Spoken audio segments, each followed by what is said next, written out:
Hi, welcome back to the Chinese Medicine Podcast. This is a quick channel update just to let you know some things, exciting things that are in the pipeline. Firstly, I want to say thank you so much to all the subscribers. I can't believe we've got over 1,300 people now who have subscribed to the channel. Plus, there's many, many more that watch this channel that are not subscribed. So if you're not a subscriber, what are you waiting for? Make sure you subscribe. If you're watching this channel update and you're interested in seeing what's going on, you better click that subscribe and that notification bell so you never miss a video from me, because that way YouTube knows you're interested in what I'm doing, and that's going to show you my videos and what's happening. So we do have some exciting things and some developments that's happening. Now, I'm not talking about the exciting pandemic, coronavirus. I'm talking about the exciting things that I've been working on. I've had a little bit more, just a little bit more time at home than normal. And so I've been sitting in my home studio making more videos for you and doing lots of editing late at night and all that kind of stuff to produce some really interesting content. Well, I hope you'll find it interesting. I've been working on this series called Chinese Medicine Study Buddy, and some of those have already rolled out, and I've got a few more coming really soon as well.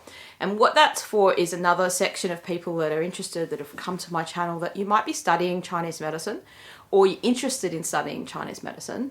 You might be partway through a course, you might be thinking about doing it, or just be really, really keenly interested in it, which is really great.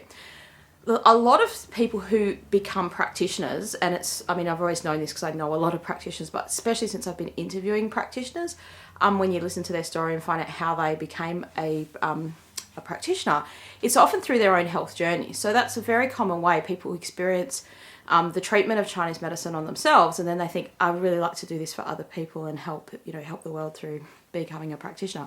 So it's not for fame, fortune, and fabulous prizes. That's usually not why people pursue a career in Chinese medicine. But it's often because of that personal health journey. Now, it doesn't have to be, but and that certainly wasn't my experience, but it's a very common reason. And so if that's you and you've been experiencing a desire to learn Chinese medicine and you want to know more about how to learn it and how do you go about learning it, because it is a bit of a weird thing, I may actually do a video on that topic. That's a good idea. Note to self. But this Chinese Medicine Study Buddy series is basically just going to take you through different aspects of learning about Chinese medicine. I won't bang on about it too much here, because if you're interested in it, you just go to the series, watch the series intro, and then you'll kind of understand. I talk a little bit about my own journey in studying Chinese medicine, some of the frustrations I had, which are still common. Like, I studied Chinese medicine over 19 years ago. And those frustrations that I had, I still hear students complain of those same frustrations now. It's just part of the industry, let's say, of teaching Chinese medicine in the West. It's just common things. So I hope that I can help other people through that and just add to your body of knowledge and your exposure to different kinds of things, and take it or leave it. So I also mentioned a few months ago that I went to Queensland and Sydney and did some interviews on different topics. And yes, I did do those interviews, and I have been working my way through editing some of those. And the plan was to just roll them out through this next 6 months, but obviously the coronavirus happened, and I pumped out a few different kinds of videos instead of those interviews. So those are still in the pipeline, and those are still coming up. And the next one that's going to come out is going to be on the topic of fertility, and particularly there'll be one on just general fertility, things that patients who are wanting to seek treatment with Chinese medicine practitioners for fertility. What are the common questions that practitioners are asked? What are the common things that you should be thinking about? There's a couple of interviews with different practitioners on those topics. And there's also a few interviews that I've done on the research methods. One particular one was with Dr. Amy Forth, who is a doctor of Chinese medicine practitioner.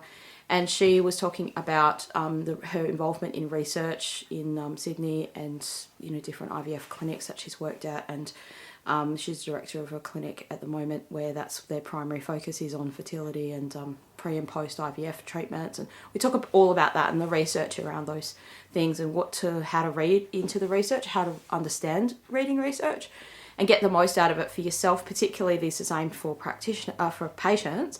But practitioners of Chinese medicine may also be interested in hearing someone talk about that stuff. Because even as a practitioner, if you're not a researcher, you're not an academic person, like you're not continuously involved in academia, and you're not reading these research papers all the time, it's good to have that knowledge and have it explained by an expert and someone that's in that space.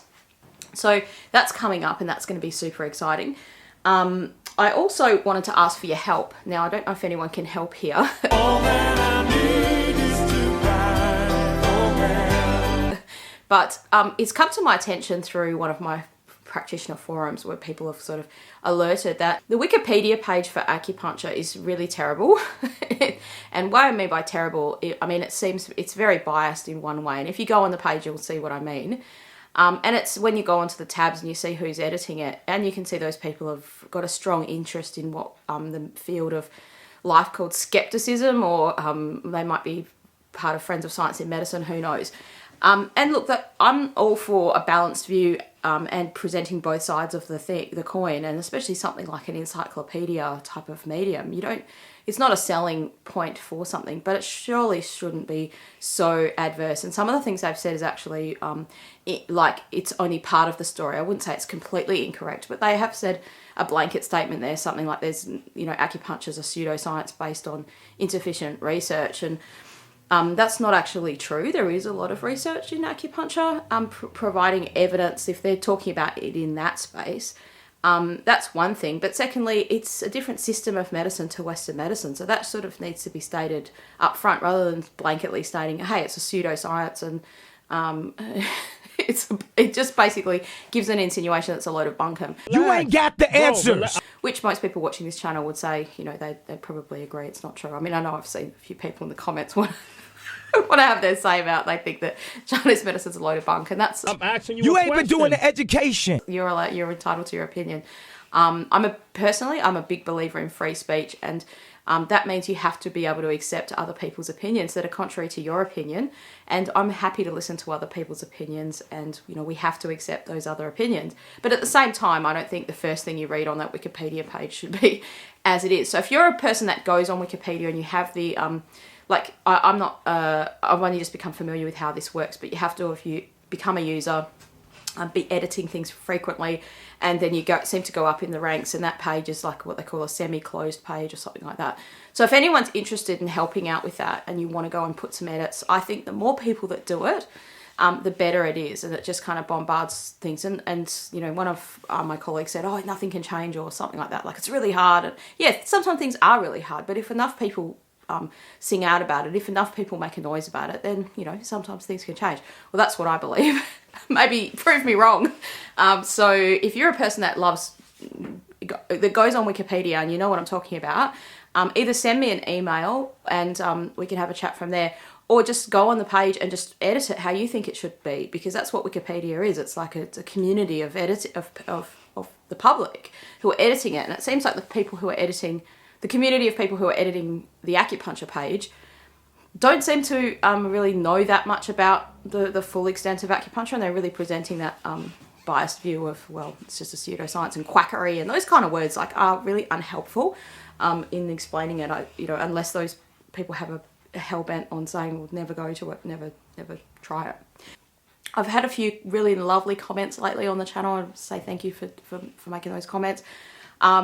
The purpose of this channel is to educate people about Chinese medicine and to provide as much knowledge as I can. Now, I'm a really busy person as well. I'm not a full-time YouTuber. I would love to just make videos all day long and edit videos, or have someone edit them for me probably. But there's a lot of positive comments and a lot of feedback that I'm getting that the content is helping people, and that helps me to know that it's worth doing it. I don't get any money out of doing this. It's just I do it out of the goodness of my heart for loving Chinese medicine. And yeah, maybe the channel will get monetized one day. And I do the best that I can to respond to people's comments, and I do the best that I can to make videos and things like that. I know sometimes people want a longer answer, or there's just not enough time to explain something in a comment, so I might make a video about it. And also I've had a few people email me their concerns, or their requesting to see if they could get a referral to another practitioner near them.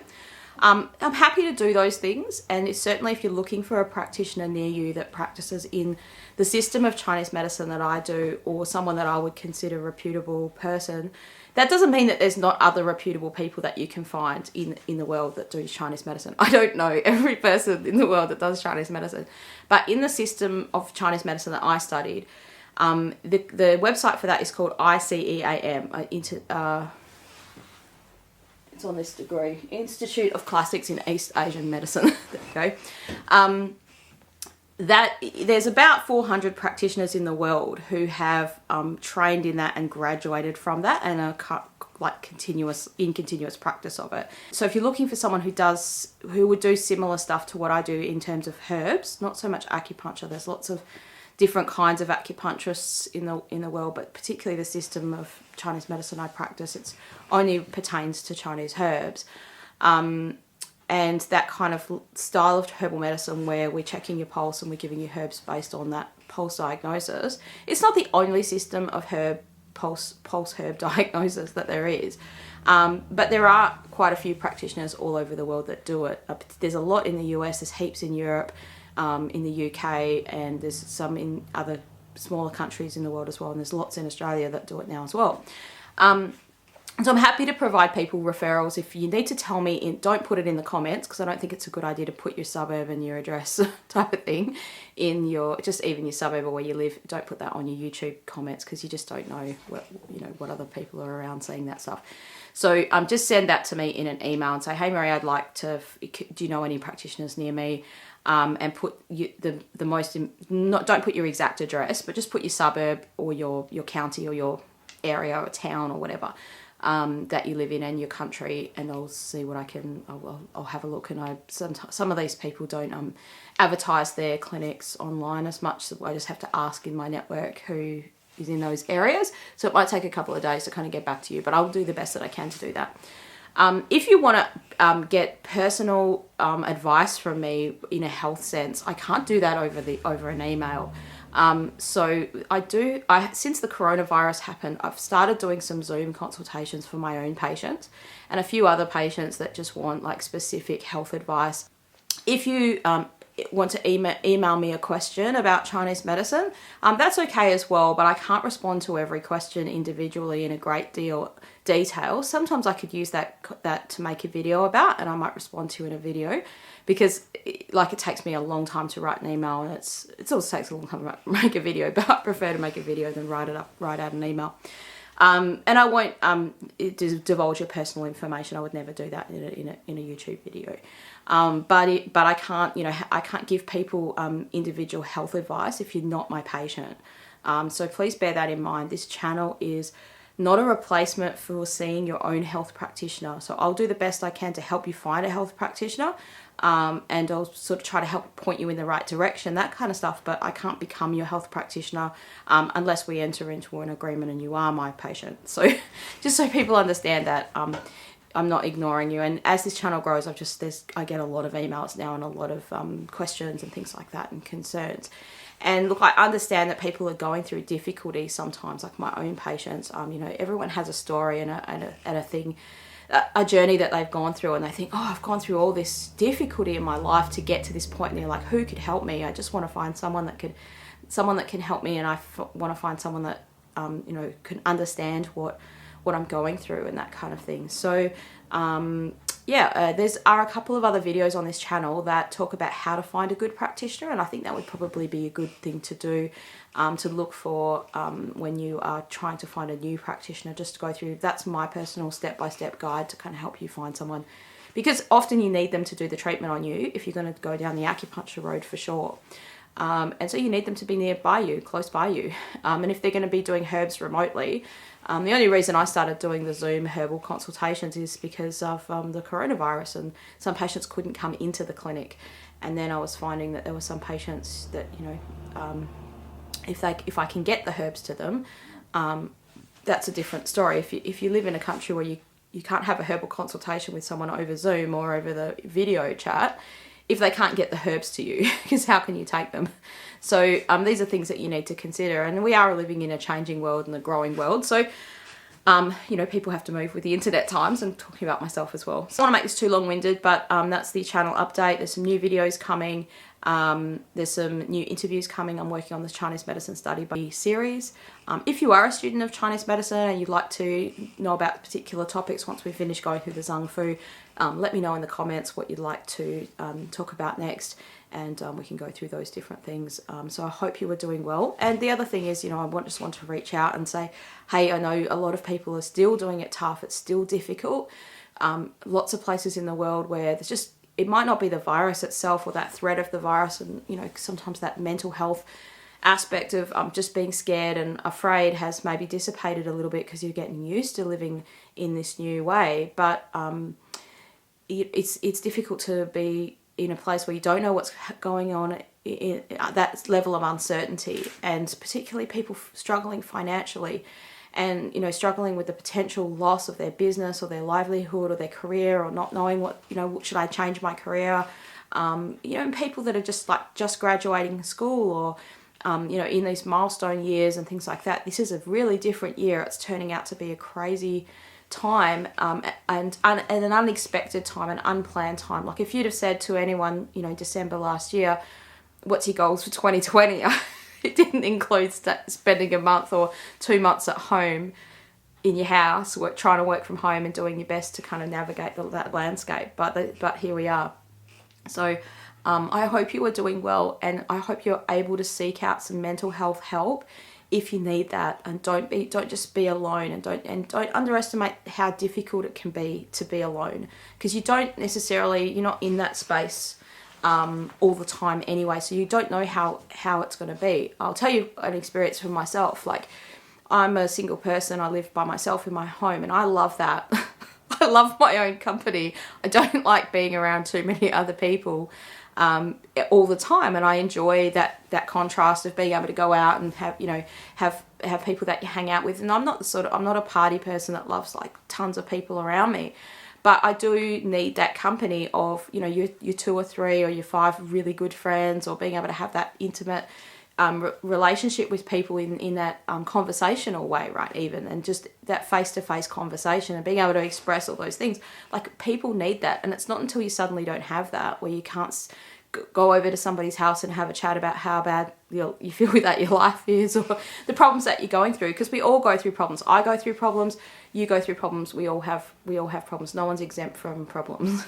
And so going through that month, especially, it was my birthday in April, and just almost having a month where I couldn't see my little nephews because they, we were worried that we just didn't know, like, and you're just trying to be the safe, do the thing you can, do the best you can with the knowledge that you've got. And you certainly don't, especially since I was still seeing patients, not as many, but I didn't want to be the typhoid Mary being a super spreader to your family. So just staying away from those people while the heat of the virus is on. Now, where I am in WA, we haven't had a case for many, many, many days, and we've got 3 as of today. I think it's what's the date today?